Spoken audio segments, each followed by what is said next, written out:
दोस्तों नमस्ते। इस वीडियो में कहानी का शीर्षक है सुहाग का शव। मध्य प्रदेश के एक पहाड़ी गांव में एक छोटे से घर की छत पर एक युवक मानो संध्या की निस्तब्धता में लीन बैठा था।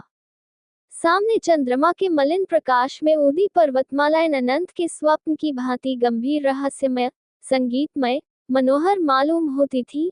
उन पहाड़ियों के नीचे जलधारा की एक रौप्य रेखा ऐसी मालूम होती थी मानो उन पर्वतों का समस्त संगीत, समस्त गांभीर्य, संपूर्ण रहस्य इसी उज्जवल प्रवाह में लीन हो गया हो। युवक की वेशभूषा से प्रकट होता था कि उसकी दशा बहुत संपन्न नहीं है। हाँ, उसके मुख से तेज और मनस्विता झलक रही थी। उसकी आंखों पर ऐनक न थी, न मूंछें मुड़ी हुई थी, न बाल संवारे हुए थे, कलाई पर घड़ी न थी, यहाँ तक कि कोट के जेब में फाउंटेन पेन भी न था। या तो वह सिद्धांतों का प्रेमी था या आडंबरों का शत्रु। युवक विचारों में मौन उसी पर्वतमाला की ओर देख रहा था कि सहसा बादल की गरज से भयंकर ध्वनि सुनाई दी। नदी का मधुर गान उस भीषण नाद में डूब गया। ऐसा मालूम हुआ मानो उस भयंकर नाद ने पर्वतों को भी हिला दिया है, मानो पर्वतों में कोई घोर संग्राम छिड़ गया है। ये रेलगाड़ी थी जो नदी पर बने हुए पुल से चली आ रही थी। एक युवती कमरे से निकलकर छत पर आई और बोली, आज अभी से गाड़ी आ गई, इसे भी आज ही वैर निभाना था। युवक ने युवती का हाथ पकड़कर कहा, प्रिय, मेरा जी चाहता है कहीं न जाऊं, मैंने निश्चय कर लिया है। मैंने तुम्हारी खातिर से हामी भर ली थी, पर अब जाने की इच्छा नहीं होती। 3 साल कैसे कटेंगे? युवती ने कातर स्वर में कहा, 3 साल के वियोग के बाद फिर तो जीवन पर्यंत कोई बाधा न खड़ी होगी। एक बार जो निश्चय कर लिया है उसे पूरा ही कर डालो। अनंत सुख की आशा में मैं सारे कष्ट झेल लूंगी। ये कहते हुए युवती जलपान लाने के बहाने से फिर भीतर चली गई। आंसुओं का आवेग उसके बाबू से बाहर हो गया। इन दोनों प्राणियों के वैवाहिक जीवन की यह पहली ही वर्षगांठ थी। युवक बंबई विश्वविद्यालय से एमए की उपाधि लेकर नागपुर के एक कॉलेज में अध्यापक था। नवीन युग की नई नई वैवाहिक और सामाजिक क्रांतियों ने उसे लेशमात्र भी विचलित न किया था। पुरानी प्रथाओं से ऐसी प्रगाढ़ ममता कदाचित वृद्धजनों को भी कम होगी। प्रोफेसर हो जाने के बाद उसके माता पिता ने इस बालिका से उसका विवाह कर दिया था। प्रथानुसार ही उस आंख मिचौनी के खेल में उन्हें प्रेम का रत्न मिल गया। केवल छुट्टियों में यहाँ पहली गाड़ी से आता और आखिरी गाड़ी से जाता। ये 2-4 दिन मीठे स्वप्न के समान कट जाते थे। दोनों बालकों की भांति रो रो कर विदा होते। इसी कोठे पर खड़ी होकर वह उसको देखा करती, जब तक निर्दयी पहाड़ियां उसे आड़ में न कर लेती। पर अभी साल भी न गुजरने पाया था कि वियोग ने अपना षड्यंत्र रचना शुरू कर दिया। केशव को विदेश जाकर शिक्षा पूरी करने के लिए एक वृत्ति मिल गई। मित्रों ने बधाइयां दी। किसके ऐसे भाग्य हैं जिसे बिना मांगे सौभाग्य निर्माण का ऐसा अवसर प्राप्त हो। केशव बहुत प्रसन्न था। वह इसी दुविधा में पड़ा हुआ घर आया। माता पिता और अन्य संबंधियों ने इस यात्रा का घोर विरोध किया। नगर में जितनी बधाइयां मिली थी, यहाँ उससे कहीं अधिक बाधाएं मिली। किंतु सुभद्रा की उच्चाकांक्षाओं की सीमा न थी। वह कदाचित केशव को इंद्रासन पर बैठा हुआ देखना चाहती थी। उसके सामने तब भी वही पति सेवा का आदर्श होता था। वह तब भी उसके सिर में तेल डालेगी, उसकी धोती छांटेगी, उसके पांव दबाएगी और उसके पंखा झलेगी। उपासक की महत्वाकांक्षा उपास्य ही के प्रति होती है।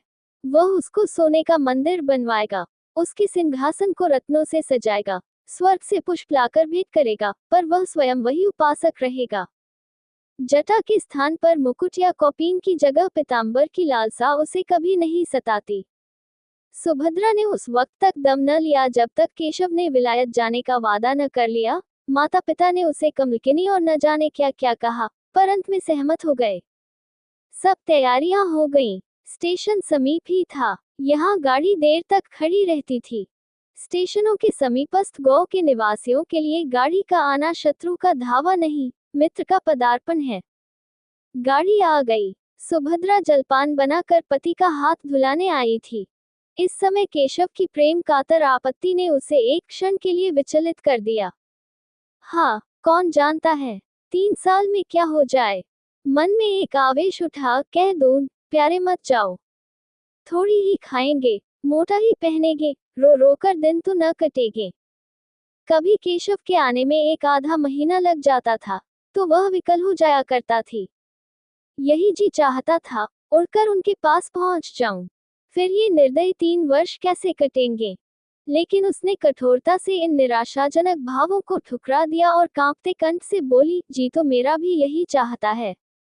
जब 3 साल का अनुमान करती हूँ, तो एक कल्प सा मालूम होता है। लेकिन जब विलायत में तुम्हारे सम्मान और आदर का ध्यान करती हूँ, तो ये 3 साल 3 दिन से मालूम होते हैं। तुम तो जहाज पर पहुंचते ही मुझे भूल जाओगे। नए नए दृश्य तुम्हारे मनोरंजन के लिए आ खड़े होंगे। यूरोप पहुंचकर विद्वानों के सत्संग में तुम्हें घर की याद भी न आएगी। मुझे तो रोने के सिवा और कोई धंधा नहीं है।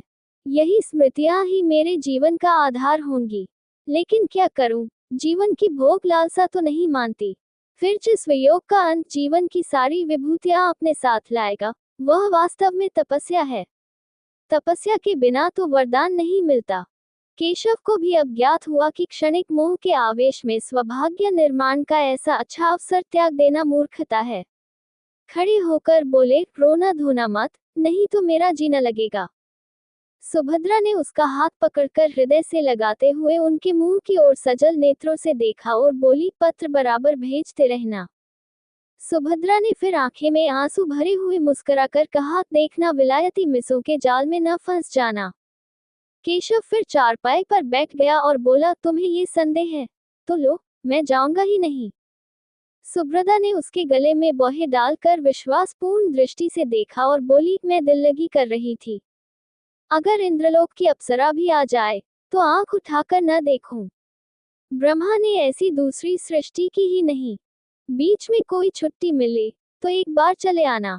नहीं प्रिय, बीच में शायद छुट्टी न मिलेगी। मगर जो मैंने सुना कि तुम रो रो कर घुली जाती हो, दाना पानी छोड़ दिया है, तो मैं अवश्य चला आऊंगा। ये फूल जरा भी कुम्हलाने न पाए। दोनों गले मिलकर विदा हो गए। बाहर संबंधियों और मित्रों का एक समूह खड़ा था। केशव ने बड़ों के चरण छुए, छोटों को गले लगाया और स्टेशन की ओर चले। मित्रगण स्टेशन तक पहुंचाने गए। एक क्षण में गाड़ी यात्री को लेकर चल दी। उधर केशव गाड़ी में बैठा हुआ पहाड़ियों की बहार देख रहा था, इधर सुभद्रा भूमि पर पड़ी सिसकियां भर रही थी। दिन गुजरने लगे, उसी तरह जैसे बीमारी के दिन कटते हैं, दिन पहाड़ रात काली बला। रात भर मनाते गुजरती थी कि किसी तरह भोर होता तो मनाने लगती कि जल्दी शाम हो। मैके गई कि वहां जी बहलेगा। 10-5 दिन परिवर्तन का कुछ असर हुआ, फिर उनसे भी बुरी दशा हुई, भागकर ससुराल चली आई। रोगी करवट बदलकर आराम का अनुभव करता है। पहले 5-6 महीनों तक तो केशव के पत्र 15वें दिन बराबर मिलते रहे। उसमें वियोग के कम नए नए दृश्यों का वर्णन अधिक होता था। पर सुभद्रा संतुष्ट थी। पत्र लिखती तो विरह व्यथा के सिवा उसे कुछ सूझता ही न था।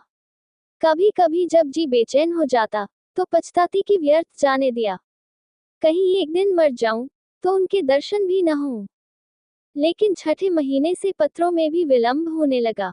कई महीने तक तो महीने में एक पत्र आता रहा, फिर वह भी बंद हो गया। सुभद्रा के 4-6 पत्र पहुंच जाते, तो एक पत्र आ जाता, वह भी बेदिली से लिखा हुआ, काम की अधिकता और समय के अभाव के रोने से भरा हुआ।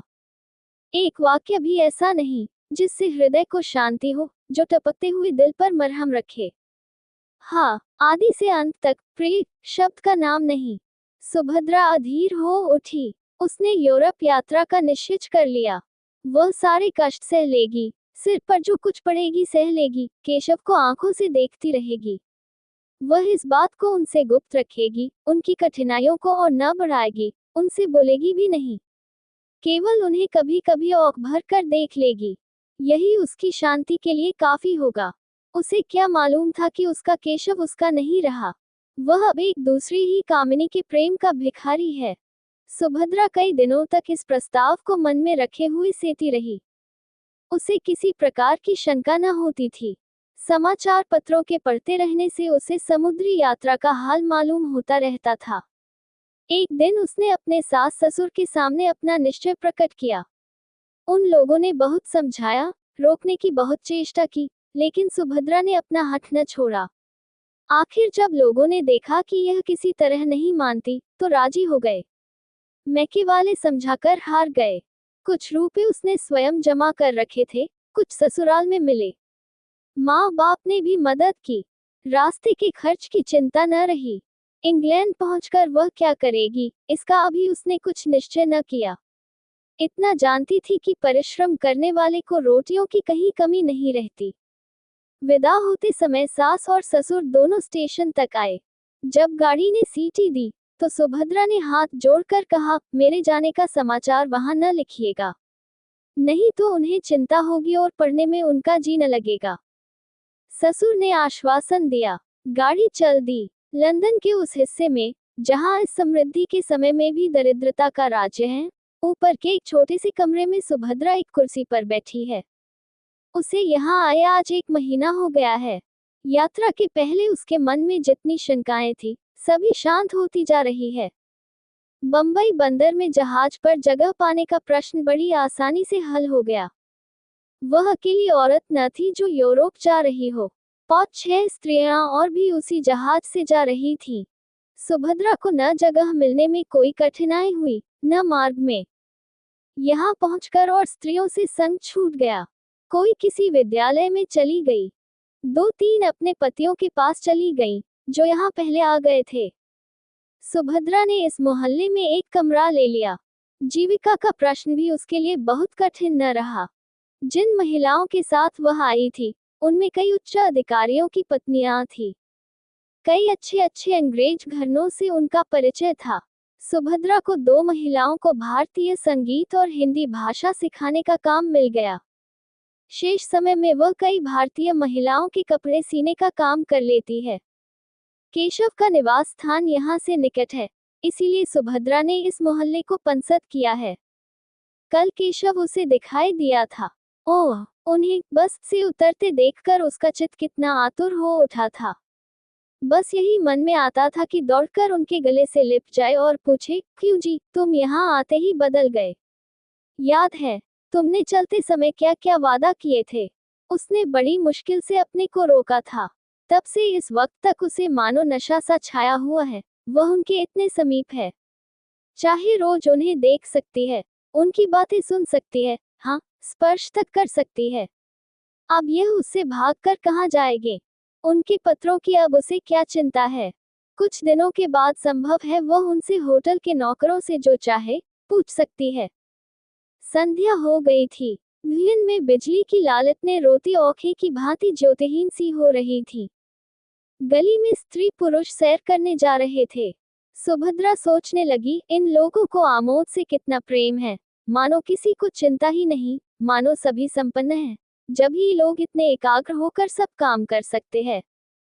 जिस समय जो काम करने हैं जी जान से करते हैं। खेलने की उमंग है, तो काम करने की भी उमंग है, और एक हम है कि न हंसते हैं, न रोते हैं, मौन बने बैठे रहते हैं। स्फूर्ति का कहीं नाम नहीं। काम तो सारे दिन करते हैं, भोजन करने की फुर्सत भी नहीं मिलती, पर वास्तव में चौथाई समय भी काम में नहीं लगते, केवल काम करने का बहाना करते हैं। मालूम होता है जाति प्राण शून्य हो गई हैं। सहसा उसने केशव को जाते देखा। हाँ, केशव ही था। कुर्सी से उठकर बरामदे में चली आई। प्रबल इच्छा हुई कि जाकर उनके गले से लिप जाए। उसने अगर अपराध किया है, तो उन्हीं के कारण तो। यदि वह बराबर पत्र लिखते जाते, तो वह क्यों आती? लेकिन केशव के साथ यह युवती कौन है? अरे, केशव उसका हाथ पकड़े हुए है। दोनों मुस्कुरा मुस्कुरा कर बातें करते चले जाते हैं। ये युवती कौन है? सुभद्रा ने ध्यान से देखा। युवती का रंग सांवला था। वह भारतीय बालिका थी। उसका पहनावा भारतीय था। इससे ज्यादा सुभद्रा को और कुछ न दिखाई दिया। उसने तुरंत जूते पहने, द्वार बंद किया और एक क्षण में गली में आ पहुंची। केशव अब दिखाई न देता था, पर वह जिधर गया था, उधर ही वह बड़ी तेजी से लपकी चली जाती थी। ये युवती कौन है? वह उन दोनों की बातें सुनना चाहती थी, उस युवती को देखना चाहती थी। उसके पांव इतनी तेज से उठ रहे थे मानो दौड़ रही हो। पर इतनी जल्दी दोनों कहाँ अदृश्य हो गए। अब तक उसे उन लोगों के समीप पहुंच जाना चाहिए था। शायद दोनों किसी बस पर जा बैठे। अब वह गली समाप्त करके एक चौड़ी सड़क पर आ पहुंची थी।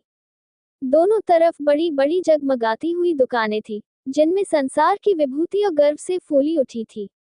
कदम कदम पर होटल और रेस्टोरेंट थे। सुभद्रा दोनों और नेत्रों से ताकती, पग पग पर भ्रांति के कारण मचलती कितनी दूर निकल गई, कुछ खबर नहीं।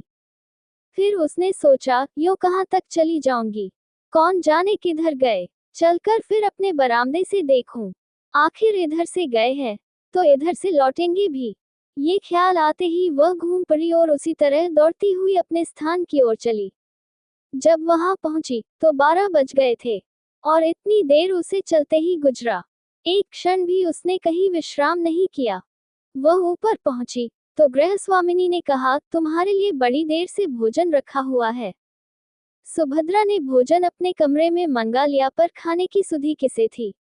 वह उसी बरामदे में उसी तरफ टकटकी लगाए खड़ी थी जिधर से केशव गया। 1 बज गया, 2 बजा, फिर भी केशव नहीं लौटा। उसने मन में कहा, वह किसी दूसरे मार्ग से चले गए। मेरा यहाँ खड़ा रहना व्यर्थ है, चलूं, सो रहूं। लेकिन फिर ख्याल आ गया, कहीं आ न रहे हों। मालूम नहीं उसे कब नींद आ गई। दूसरे दिन प्रातःकाल सुभद्रा अपने काम पर जाने को तैयार हो रही थी कि एक युवती रेशमी साड़ी पहने आकर खड़ी हो गई और मुस्कुराकर बोली, क्षमा कीजिएगा, मैंने बहुत सवेरे आपको कष्ट दिया। आप तो कहीं जाने को तैयार मामूल होती है। सुभद्रा ने एक कुर्सी बढ़ाते हुए कहा, हाँ, एक काम से बाहर जा रही थी। मैं आपकी क्या सेवा कर सकती हूँ? ये कहते हुए सुभद्रा ने युवती को सिर से पांव तक उसी आलोचनात्मक दृष्टि से देखा जिससे स्त्रियां ही देख सकती हैं। सौंदर्य की किसी परिभाषा से भी उसे सुंदरी न कहा जा सकता था। उसका रंग सांवला, मुंह कुछ चौड़ा, नाक कुछ चिपई, कद भी छोटा और शरीर भी कुछ स्थूल था। आंखों पर ऐनक लगी हुई थी, लेकिन इन सब कारणों के होते हुए भी उसमें कुछ ऐसी बात थी जो आंखों को अपनी ओर खींच लेती थी। उसकी वाणी इतनी मधुर, इतनी संयमित, इतनी विनम्र थी कि जान पड़ता था किसी देवी के वरदान हो। एक एक अंग से प्रतिमा विकीर्ण हो रही थी। सुभद्रा उसके सामने हल्की एवं तुच्छ मालूम होती थी। युवती ने कुर्सी पर बैठते हुए कहा, अगर मैं भूलती हूँ तो मुझे क्षमा कीजिएगा। मैंने सुना है कि आप कुछ कपड़े भी सीती है, जिसका प्रमाण यह है कि यहाँ सीविंग मशीन मौजूद है। सुभद्रा, मैं 2 लेडियों को भाषा पढ़ाने जाया करती हूँ, शेष समय में कुछ सिलाई भी कर लेती हूँ। आप कपड़े लाए हैं? युवती, नहीं, अभी कपड़े नहीं लाई। ये कहते हुए उसने लज्जा से सिर झुकाकर मुस्कुराते हुए कहा, बात यह है कि मेरी शादी होने जा रही है। मैं वस्त्राभूषण सब हिंदुस्तानी रखना चाहती हूँ। विवाह भी वैदिक रीति से ही होगा। ऐसे कपड़े यहाँ आप ही तैयार कर सकती हैं। सुभद्रा ने हंसकर कहा, मैं ऐसे अवसर पर आपके जोड़े तैयार करके अपने को धन्य समझूंगी। वह शुभ तिथि कब है? युवती ने सकुचाते हुए कहा, वह तो कहते हैं इसी सप्ताह में हो जाए, पर मैं उन्हें टालती आती हूँ। मैंने तो चाहा था कि भारत लौटने पर विवाह होता, पर वह इतने उतावले हो रहे हैं कि कुछ कहते नहीं बनता। अभी तो मैंने यही कहकर टाला है कि मेरे कपड़े सिल रहे हैं। सुभद्रा, तो मैं आपके जोड़े बहुत जल्द दे दूंगी। युवती ने हंसकर कहा, मैं तो चाहती थी आप महीनों लगा देती। सुभद्रा, वाह, मैं इस शुभ कार्य में क्यों विघ्न डालने लगी। मैं इसी सप्ताह में आपके कपड़े दे दूंगी और उनसे इसका पुरस्कार लूंगी। युवती खिलखिलाकर हंसी। कमरे में प्रकाश की लहरें सी उठ गईं। बोली, इसके लिए तो पुरस्कार वह देंगे, बड़ी खुशी से देंगे और तुम्हारे कृतज्ञ होंगे। मैंने प्रतिज्ञा की थी कि विवाह के बंधन में पड़ूंगी ही नहीं, पर उन्होंने मेरी प्रतिज्ञा तोड़ दी। अब मुझे मालूम हो रहा है कि प्रेम की बेड़ियां कितनी आनंदमय होती है। तुम तो अभी हाल ही में आई हो, तुम्हारे पति भी साथ होंगे। सुभद्रा ने बहाना किया। बोली, वह इस समय जर्मनी में हैं। संगीत से उन्हें बहुत प्रेम है। संगीत ही का अध्ययन करने के लिए वहां गए हैं। तुम भी संगीत जानती हो? बहुत थोड़ा। केशव को संगीत बहुत प्रेम है। केशव का नाम सुनकर सुभद्रा को ऐसा मालूम हुआ जैसे बिच्छू ने काट लिया हो। वह चौंक पड़ी। युवती ने पूछा, आप चौंक कैसे गईं? क्या केशव को जानती हो? सुभद्रा ने बात बनाकर कहा, नहीं, मैंने ये नाम कभी नहीं सुना। वह यहाँ क्या करते हैं? सुभद्रा का ख्याल आया, क्या केशव किसी दूसरे आदमी का नाम नहीं हो सकता? इसलिए उसने ये प्रश्न किया। उसी जवाब पर उसकी जिंदगी का फैसला था। युवती ने कहा, यहाँ विद्यालय में पढ़ते हैं। भारत सरकार ने उन्हें भेजा है। अभी साल भर भी तो आए नहीं हुआ। तुम देखकर प्रसन्न होगी। तेज और बुद्धि की मूर्ति समझ लो। यहाँ के अच्छे अच्छे प्रोफेसर उनका आदर करते हैं। ऐसा सुंदर भाषण तो मैंने किसी के मुंह से सुना ही नहीं। जीवन आदर्श है। मुझसे उन्हें क्यों प्रेम हो गया है, मुझे इसका आश्चर्य है। मुझ में न रूप है, न लावण्य। ये मेरा सौभाग्य है। तो मैं शाम को कपड़े लेकर आऊंगी। सुभद्रा ने मन में उठते हुए वेग को संभाल कर कहा, अच्छी बात है। जब युवती चली गई तो सुभद्रा फूट फूट कर रोने लगी। ऐसा जान पड़ता था मानो देह में रक्त ही नहीं, मानो प्राण निकल गए हैं। वह कितनी निसहाय, कितनी दुर्बल है, इसका आज अनुभव हुआ। ऐसा मालूम हुआ मानो संसार में उसका कोई नहीं है। अब उसका जीवन व्यर्थ है। उसके लिए अब जीवन में रोने के सिवा और क्या है? उनकी सारी ज्ञानेंद्रियां शिथिल सी हो गई थी, मानो वह किसी ऊंचे वृक्ष से गिर पड़ी हो। हाँ, यह उसके प्रेम और भक्ति का पुरस्कार है। उसने कितना आग्रह करके केशव को यहाँ भेजा था, इसलिए कि यहाँ आते ही उसका सर्वनाश कर दें। पुरानी बातें याद आने लगी। केशव की वह प्रेमातुर आंखें सामने आ गईं। वह सरल सहज मूर्ति आंखों के सामने नाचने लगी। उसका जरा सिर धमकता था तो केशव कितना व्याकुल हो जाता था।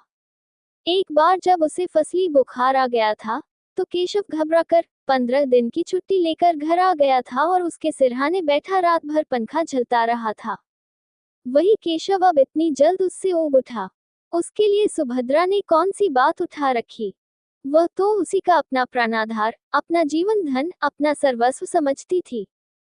नहीं नहीं, केशव का दोष नहीं, सारा दोष इसी का है। इसी ने अपनी मधुर बातों से इन्हें वशीभूत कर लिया है। इसकी विद्या, बुद्धि और वाक्पटुता ही ने उनके हृदय पर विजय पाई है। हाय, उसने कितनी बार केशव से कहा था, मुझे भी पढ़ाया करो, लेकिन उन्होंने हमेशा यही जवाब दिया, तुम जैसी हो, मुझे वैसी ही पसंद हो। मैं तुम्हारी स्वाभाविक सरलता को पढ़ा पढ़ा कर मिटाना नहीं चाहता। केशव ने उसके साथ कितना बड़ा अन्याय किया है, लेकिन यह उनका दोष नहीं, यह इसी यौवन मतवाली छोकरी की माया है। सुभद्रा को इस ईर्ष्या और दुख के आवेश में अपने काम पर जाने की सुध न रही। वह कमरे में इस तरह टहलने लगी जैसे किसी ने जबरदस्ती उसे बंद कर दिया हो। कभी दोनों मुठियां बंध जाती, कभी दांत पीसने लगती, कभी ओंठ काटती। उन्माद की सी दशा हो गई। आंखों में भी एक तीव्र ज्वाला चमक उठी। ज्यों-ज्यों केशव के इस निष्ठुर आघात को सोचती, उन कष्टों को याद करती जो उसने उसके लिए झेले थे, उसका चित्त प्रतिकार के लिए विकल होता जाता था।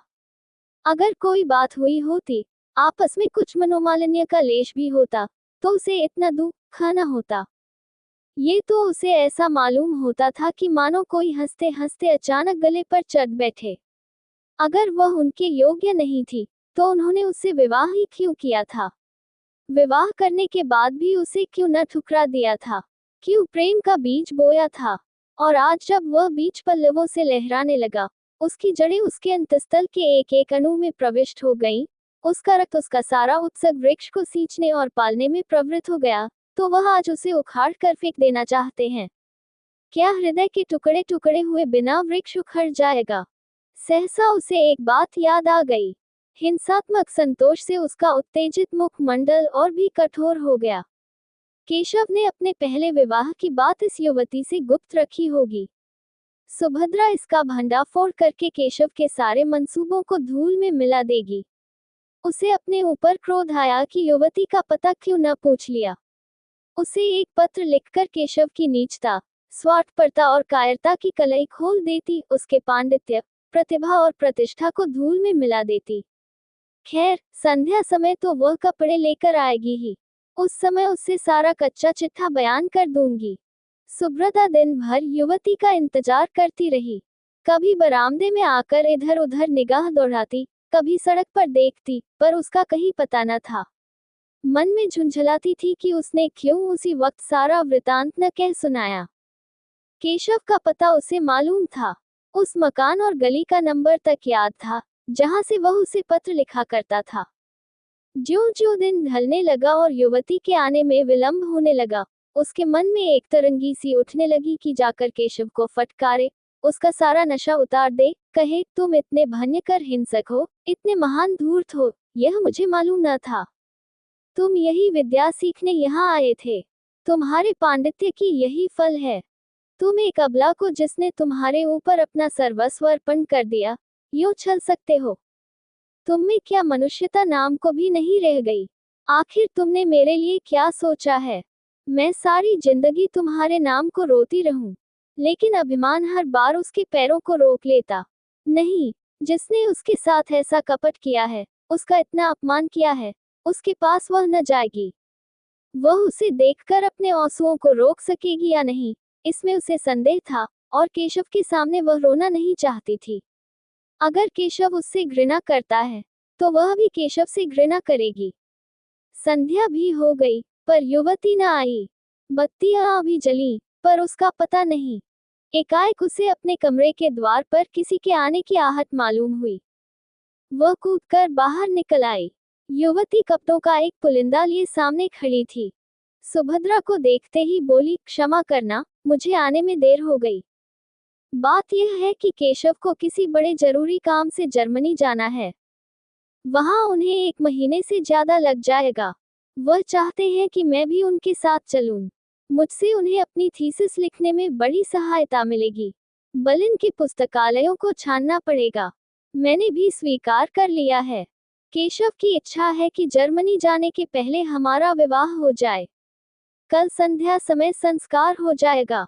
अब ये कपड़े मुझे आप जर्मनी से लौटने पर दीजिएगा।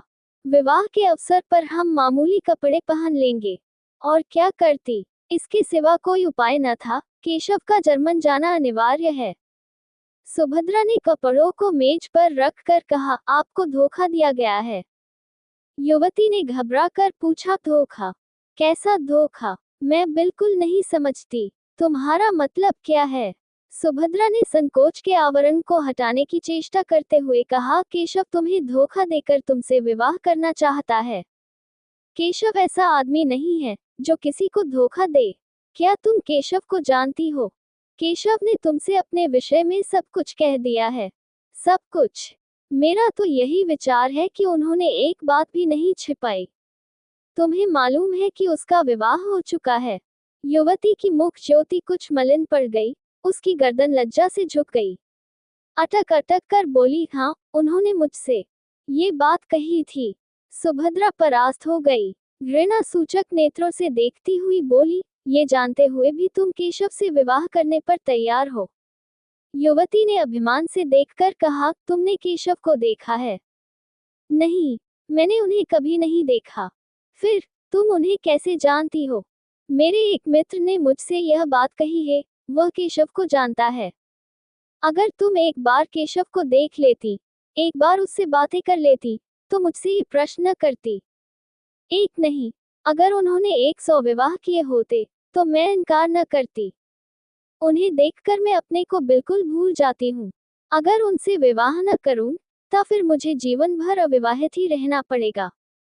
जिस समय वह मुझसे बातें करने लगते हैं, मुझे ऐसा अनुभव होता है कि मेरी आत्मा पुष्प की भांति खिली जा रही है। मैं उसमें प्रकाश और विकास का प्रत्यक्ष अनुभव करती हूँ। दुनिया चाहे जितना हंसे, चाहे जितनी निंदा करे, मैं केशव को अब नहीं छोड़ सकती। उनका विवाह हो चुका है, वह सत्य है, पर उस स्त्री से उनका मन कभी न मिला। यथार्थ में उनका विवाह अभी नहीं हुआ। वह कोई साधारण अर्धशिक्षिता बालिका है। तुम ही सोचो, केशव जैसा विद्वान, उदारचेता, मनस्वी पुरुष ऐसी बालिका के साथ कैसे प्रसन्न रह सकता है? तुम्हें कल मेरे विवाह में चलना पड़ेगा। सुभद्रा का चेहरा तमतमाया जा रहा था। केशव ने उसे इतने काले रंगों में रंगा है, ये सोचकर उसका रक्त खौल रहा था। जी में आता था, इसी क्षण इसको दुत्कार दूं, लेकिन उसके मन में कुछ और ही मंसूबे पैदा होने लगे थे। उसने गंभीर, पर उदासीनता के भाव से पूछा। केशव ने कुछ उस स्त्री के विषय में नहीं कहा। युवती ने तत्परता से कहा। घर पहुंचने पर वह उससे केवल यही कह देंगे कि हम और तुम अब स्त्री और पुरुष नहीं रह सकते। उसके भरण पोषण का वह उसके इच्छानुसार प्रबंध कर देंगे, इसके सिवा वह और क्या कर सकते हैं। हिंदू नीति में पति पत्नी में विच्छेद नहीं हो सकता, पर केवल स्त्री को पूर्ण रीति से स्वाधीन कर देने के विचार से वही ईसाई या मुसलमान होने पर भी तैयार हैं।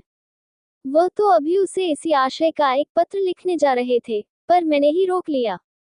मुझे उस अभागिनी पर बड़ी दया आती है। मैं तो यहाँ तक तैयार हूँ कि अगर उसकी इच्छा हो तो वह भी हमारे साथ रहे। मैं उसे अपनी बहन समझूंगी।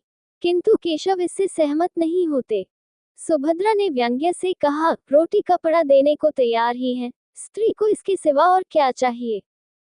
युवती ने व्यंग्य की कुछ परवाह न करके कहा, तो मुझे लौटने पर कपड़े तैयार मिलेंगे ना। सुभद्रा, हाँ, मिल जाएंगे। युवती, कल तुम संध्या समय आओगी। सुभद्रा, नहीं, खेद है, अवकाश नहीं है।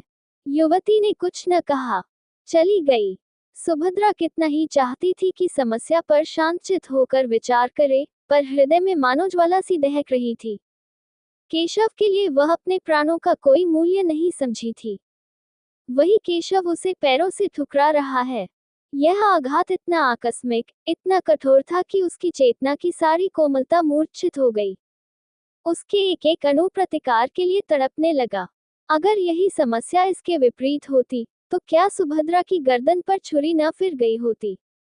केशव उसके खून का प्यासा न हो जाता? क्या पुरुष हो जाने से ही सभी बातें क्षम्य और स्त्री हो जाने से सभी बातें अक्षम्य हो जाती है? नहीं, इस निर्णय को सुभद्रा की विद्रोही आत्मा इस समय स्वीकार नहीं कर सकती। उसे नारियों के ऊंचे आदर्शों की परवाह नहीं है। उन स्त्रियों में आत्माभिमान न होगा। वे पुरुषों के पैरों की जूतियां बनकर रहने ही में अपना सौभाग्य समझती होंगी। सुभद्रा इतनी आत्माभिमान शून्य नहीं है। वह अपने जीते जी यह नहीं देख सकती थी कि उसका पति उसके जीवन की सर्वनाश करके चैन की बंशी बजाए। दुनिया उसे हत्यारिनी, पिशाचिनी कहेगी, कहे, उसको परवाह नहीं। रह रहकर उसके मन में भयंकर प्रेरणा होती थी कि इसी समय उसके पास चली जाए, और इसके पहले कि वह उस युवती के प्रेम का आनंद उठाए, उसके जीवन का अंत कर दे। वह केशव की निष्ठुरता को याद करके अपने मन को उत्तेजित करती थी। अपने को धिक्कार धिक्कार कर नारी सुलभ शंकाओं को दूर करती थी। क्या वह इतनी दुर्बल है? क्या उसमें इतना साहस भी नहीं है? इस वक्त यदि कोई दुष्ट उसके कमरे में घुस आए और उसके सतीत्व का अपहरण करना चाहे, तो क्या वह उसका प्रतिकार न करेगी? आखिर आत्मरक्षा ही के लिए तो उसने ये पिस्तौल ले रखी है। केशव ने उसके सत्य का अपहरण ही तो किया है। उसका प्रेम दर्शन केवल प्रवंचना थी। वह केवल अपनी वासनाओं की तृप्ति के लिए सुभद्रा के साथ प्रेम स्वांग भरता था। फिर उसका वध करना क्या सुभद्रा का कर्तव्य नहीं? इस अंतिम कल्पना से सुभद्रा को वह उत्तेजना मिल गई, जो उसके भयंकर संकल्प को पूरा करने के लिए आवश्यक थी। यही वह अवस्था है जब स्त्री पुरुष के खून की प्यासी हो जाती है। उसने खूंटी पर लटकाती हुई पिस्तौल उतार ली और ध्यान से देखने लगी, मानो उसे कभी देखा न हो।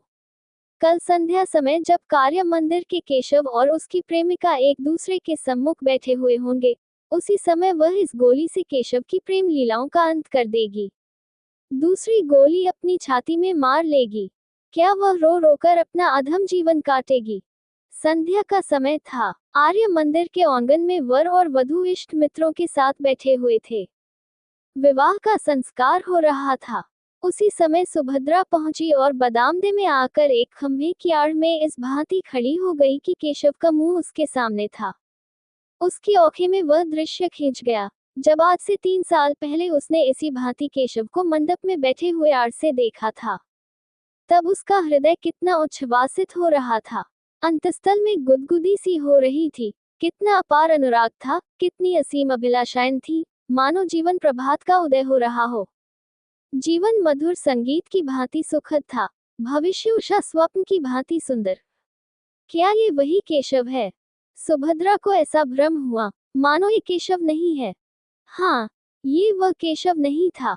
यह उसी रूप और उसी नाम का कोई दूसरा मनुष्य था। अब उसकी मुस्कुराहट में, उनके नेत्रों में, उसके शब्दों में, उसके हृदय को आकर्षित करने वाली कोई वस्तु न थी। उसे देखकर वह उसी भांति निस्पंद, निश्चल खड़ी है, मानो कोई अपरिचित व्यक्ति हो। अब तक केशव का सा रूपवान, तेजस्वी, सौम्य, शीलवान पुरुष संसार में न था।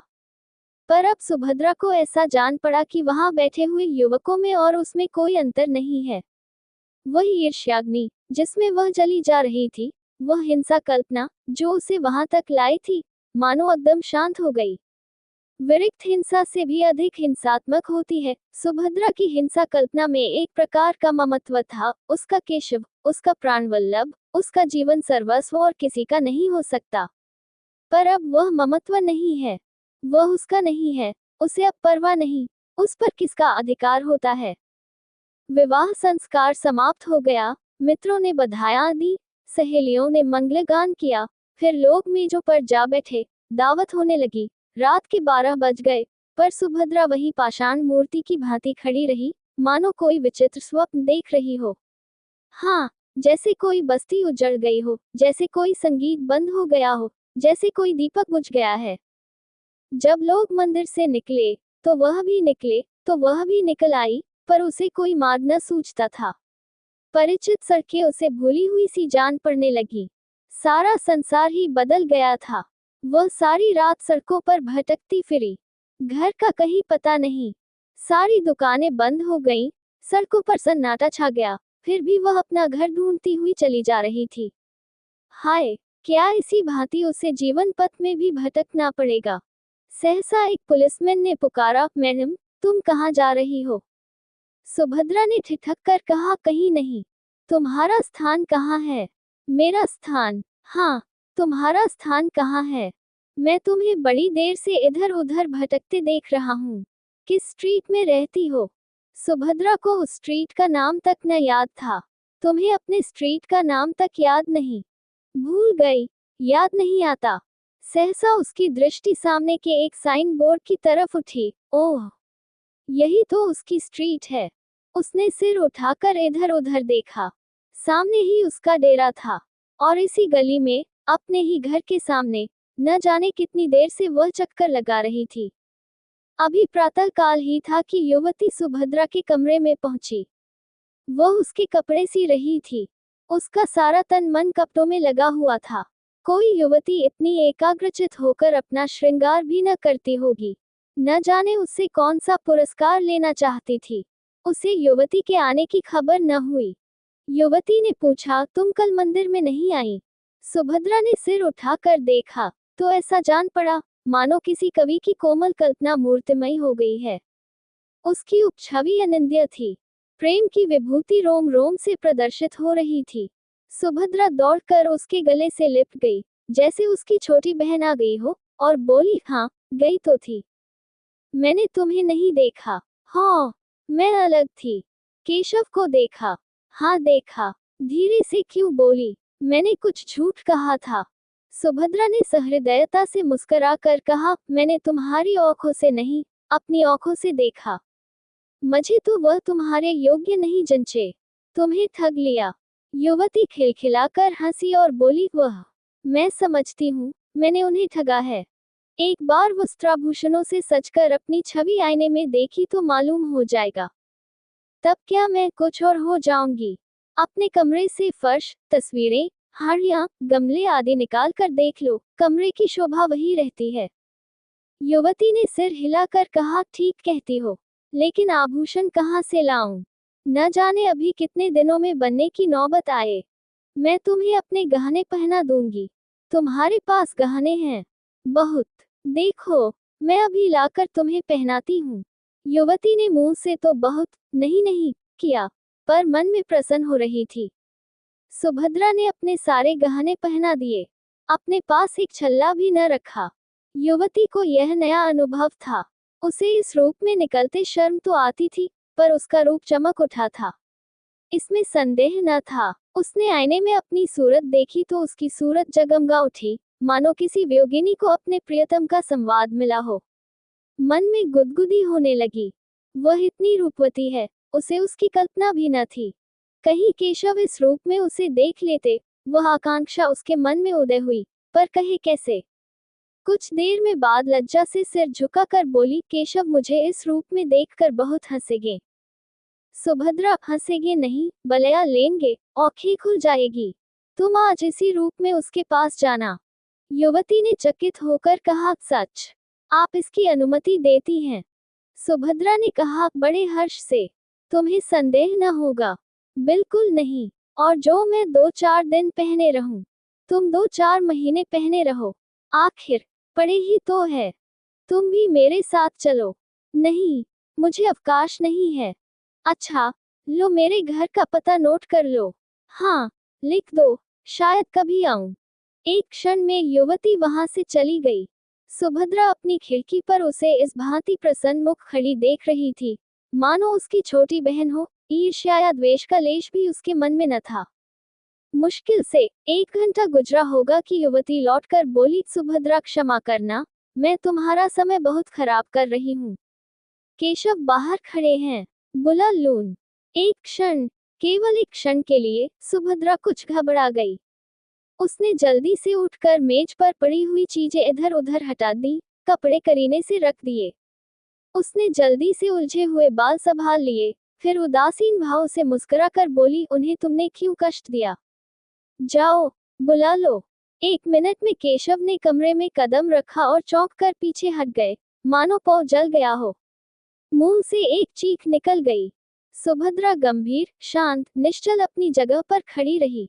फिर हाथ बढ़ाकर बोली, मानो किसी अपरिचित व्यक्ति से बोल रही थी, आइए मिस्टर केशव, मैं आपको ऐसी सुशील, ऐसी सुंदरी, ऐसी विदुषी रमणी पाने पर बधाई देती हूँ। केशव के मुंह पर हवाएं उड़ रही थी। वह पथ-भ्रष्ट सा बना खड़ा था। लज्जा और ग्लानि से उसके चेहरे पर एक रंग आता था, एक रंग जाता था। ये बात एक दिन होने वाली थी अवश्य, पर इस तरह अचानक उसकी सुभद्रा से भेंट होगी, इसका उसे स्वप्न में भी गुमान न था। सुभद्रा से यह बात कैसे कहेगा, इसको उसने खूब सोच लिया था। उसके आक्षेपों का उत्तर सोच लिया था, पत्र के शब्द तक मन में अंकित कर लिए थे। ये सारी तैयारियां धरी रह गईं और सुभद्रा से साक्षात हो गया। सुभद्रा उसे देखकर जरा सी नहीं चौंकी। उसके मुख पर आश्चर्य, घबराहट या दुख का एक चिन्ह भी न दिखाई दिया। उसने उसी भांति उससे बात की, मानो वह कोई अजनबी हो। यह कब आई, कैसे आई, क्यों आई, कैसे गुजर करती है? ये और इस तरह के असंख्य प्रश्न पूछने के लिए केशव का चित्त चंचल हो उठा। उसने सोचा था, सुभद्रा उसे धिक्कारेगी, विष खाने की धमकी देगी, निष्ठुर, निर्दय और न जाने क्या क्या कहेगी। इन सब आपदाओं के लिए वह तैयार था, पर इस आकस्मिक मिलन, इस गर्वयुक्त उपेक्षा के लिए वह तैयार न था। वह प्रेम व्रतधारिणी सुभद्रा इतनी कठोर, इतनी हृदय शून्य हो गई है। अवश्य ही इस सारी बातें पहले ही मालूम हो चुकी हैं। सबसे तीव्र आघात यह था कि इसने अपने सारे आभूषण इतनी उदारता से दे डाले, और कौन जाने वापस भी न लेना चाहती हो। वह परास्त और अप्रतिम होकर एक कुर्सी पर बैठ गया। उत्तर में एक शब्द भी उसके मुख से न निकला। युवती ने कृतज्ञता का भाव प्रकट करके कहा, इनके पति इस समय जर्मनी में है। केशव ने आंखें फाड़ कर देखा, पर कुछ बोल न सका। युवती ने फिर कहा, बेचारी संगीत के पाठ पढ़ाकर और कुछ कपड़े सीकर अपना निर्वाह करती है। वह महाशय यहाँ आ जाते, तो उन्हें उनके सौभाग्य पर बधाई देती। केशव इस पर भी कुछ न बोल सका, पर सुभद्रा ने मुस्कुराकर कहा, वह मुझसे रूठे हुए हैं, बधाई पाकर और भी झल्लाते। युवती ने आश्चर्य से कहा, तुम उन्हीं के प्रेम में यहाँ आई, अपना घर बार छोड़ा, यहाँ मेहनत मजदूरी करके निर्वाह कर रही हो, फिर भी वह तुमसे रूठे हुए हैं। आश्चर्य। सुभद्रा ने उसी भांति प्रसन्न मुख से कहा, पुरुष प्रकृति ही आश्चर्य का विषय है, चाहे मी केशव इसे स्वीकार न करें। युवती ने फिर केशव की ओर प्रेरणापूर्ण दृष्टि से देखा, लेकिन केशव उसी भांति अप्रतिम बैठा रहा। उसके हृदय पर यह नया आघात था। युवती ने उसे चुप देखकर उसकी तरफ से सफाई दी, केशव, स्त्री और पुरुष दोनों को ही समान अधिकार देना चाहते हैं। केशव डूब रहा था, तिनके का सहारा पाकर उसकी हिम्मत बढ़ गई। बोला, विवाह एक प्रकार का समझौता है, दोनों पक्षों को अधिकार है, जब चाहे उसे तोड़ दें। युवती ने हामी भरी, सभ्य समाज में यह आंदोलन बड़े जोरों पर है। सुभद्रा ने शंका कि किसी समझौते को तोड़ने के लिए कारण भी तो होना चाहिए। केशव ने भावों की लाठी का सहारा लेकर कहा, जब इसका अनुभव हो जाए कि हम इस बंधन से मुक्त होकर अधिक सुखी हो सकते हैं, तो यही कारण काफी है। स्त्री को यदि मालूम हो जाए कि वह दूसरे पुरुष के साथ। सुभद्रा ने बात काटकर कहा, क्षमा कीजिए मी केशव, मुझमें इतनी बुद्धि नहीं कि इस विषय पर आपसे बहस कर सकूं। आदर्श समझौता वही है जो जीवन पर्यंत रहे। मैं भारत की नहीं कहती, वहां तो स्त्री पुरुष की लौड़ी है, मैं इंग्लैंड की कहती हूँ। यहाँ भी कितनी ही औरतों से मेरी बातचीत हुई है, वे तलाकों की बढ़ती हुई संख्या को देखकर खुश नहीं होती। विवाह सबसे ऊंचा आदर्श उसकी पवित्रता और स्थिरता है। पुरुषों ने सदैव इस आदर्श को तोड़ा है, स्त्रियों ने निभाया है। अब पुरुषों का अन्याय स्त्रियों को किस ओर ले जाएगा, नहीं कह सकती। इस गंभीर और संयत कथन ने विवाद का अंत कर दिया। सुभद्रा ने चाय मंगवाई, तीनों आदमियों ने पी। केशव पूछना चाहता था, अभी आप यहाँ कितने दिनों रहेंगी, लेकिन न पूछ सका। वह यहाँ 15 मिनट और रहा, लेकिन विचारों में डूबा हुआ। चलते समय उससे न रहा गया, पूछ ही बैठा, अभी आप यहाँ कितने दिन और रहेगी। सुभद्रा ने जमीन की ओर ताकते हुए कहा, कह नहीं सकती। कोई जरूरत हो तो मुझे याद कीजिए। इस आश्वासन के लिए आपको धन्यवाद। केशव सारे दिन बेचैन रहा। सुभद्रा उसकी आंखों में फिरती रही। सुभद्रा की बातें उसके कानों में गूंजती रहीं। अब उसे इसमें कोई संदेह न था कि उसी के प्रेम में सुभद्रा यहाँ आई थी। सारी परिस्थिति उसकी समझ में आ गई थी। उस भीषण त्याग का अनुमान करके उसके रोए खड़े हो गए। यहाँ सुभद्रा ने क्या क्या कष्ट झेले होंगे, कैसी कैसी यातनाएं सही होंगी, सब उसी के कारण। वह उस पर भार न बनना चाहती थी, इसलिए तो उसने अपने आने की सूचना तक उसे न दी। अगर उसे पहले मालूम होती कि सुभद्रा यहाँ आ गई है, तो कदाचित उसे उस युवती की ओर इतना आकर्षण ही न होता। चौकीदार के सामने चोर को घर में घुसने का साहस नहीं होता। सुभद्रा को देखकर उसकी कर्तव्य चेतना जागृत हो गई।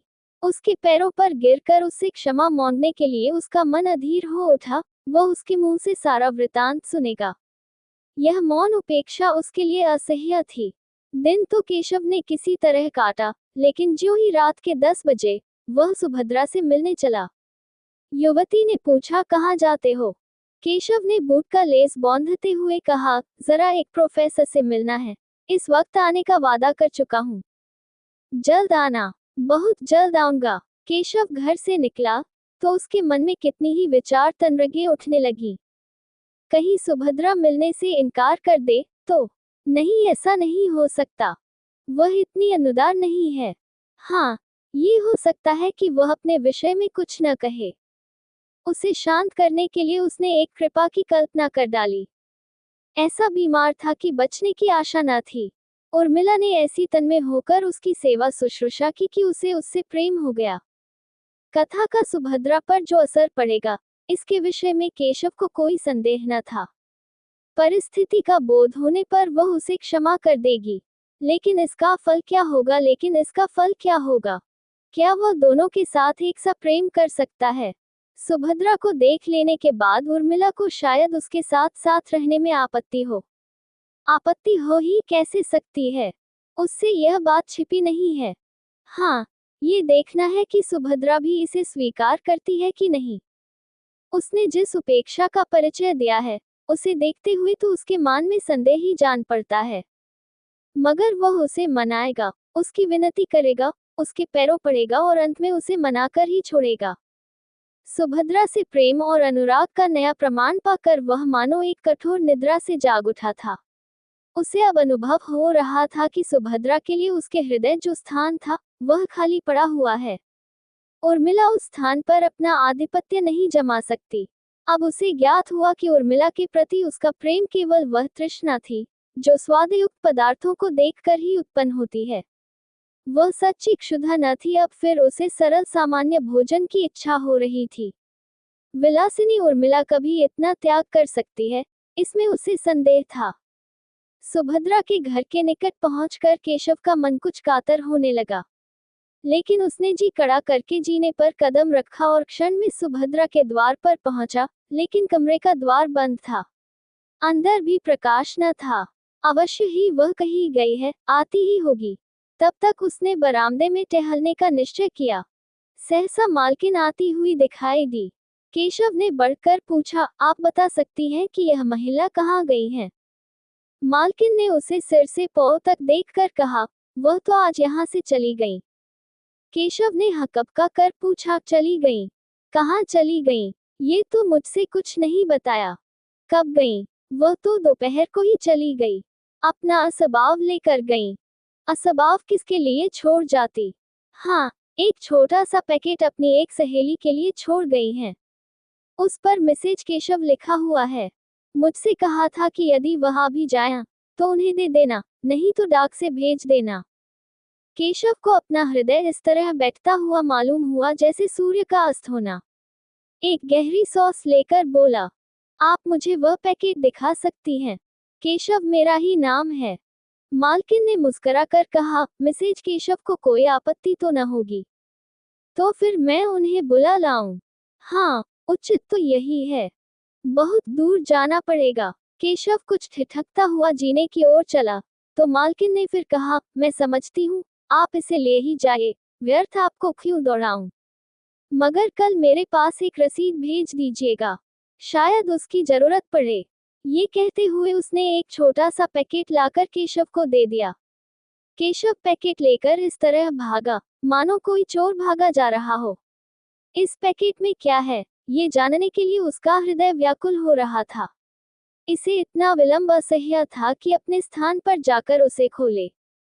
समीप ही एक पार्क था। वहां जाकर उसने बिजली के प्रकाश में उस पैकेट को खोला डाला। उस समय उसके हाथ कांप रहे थे और हृदय इतने वेग से धड़क रहा था, मानो किसी बंधु की बीमारी के समाचार के बाद मिला हो। पैकेट का खुलना था कि केशव की आंखों से आंसुओं की झड़ी लग गई। उसमें एक पीले रंग की साड़ी थी, एक छोटी सी सेंदूर की डिबिया और एक केशव का फोटा चित्र के साथ ही एक लिफाफा भी था। केशव ने उसे खोलकर पढ़ा। उसमें लिखा था, बहन मैं जाती हूँ, यह मेरे सुहाग का शव है। इसे टैम्स नदी में विसर्जित कर देना। तुम्ही लोगों के हाथों ये संस्कार भी हो जाए तो अच्छा। तुम्हारी सुभद्रा। केशव मरमाहत सा पत्र हाथ में लिए वहीं घास पर लेट गया और फूट फूट कर रोने लगा।